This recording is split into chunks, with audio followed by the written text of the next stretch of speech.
In een slettengeerkomst de juiste juni in het dorpshuis De Nije Palen doggen meesken haar verhaal. Het dorpshuis zal ik de komende dagen iepen wijzen, zodat de inwoners elkaar je treffen kunnen om het drama te verwerken. Er is juster ik praat hoe de 42-jarige vrouw uit Dokkum die de auto bestuurde.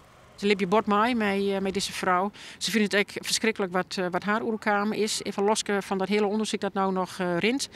En zou ik zijn van als er contact is met deze vrouw, dan willen ze heel graag dat ik dat gevoel van mij lippen mee haar dat overbracht wordt. En dat zal ik zeker doen. Er is een speciaal nummer van de gemeente dat mensen bellen kunnen als ze praktische vragen hebben. Omdat het altijd zo wezen kan dat mensen op wat voor momenten ook denken van, nou zit ik mij die vraag, ik had er geen antwoord op. Ik heb een informatie gekregen. Soms binnen mensen dat weer kwijt onder deze omstandigheden. En dat er even een punt is, waar ze bellen kennen. E-mailadres komt ook nog. Maar dat ze de vraag delen kennen. En dan, wij kunnen dat net al hier oplossen, maar we kunnen wel terugverwijzen. Het nummer 041 298 800 is de komende dagen te bereiken van 11 januari en 10 uur.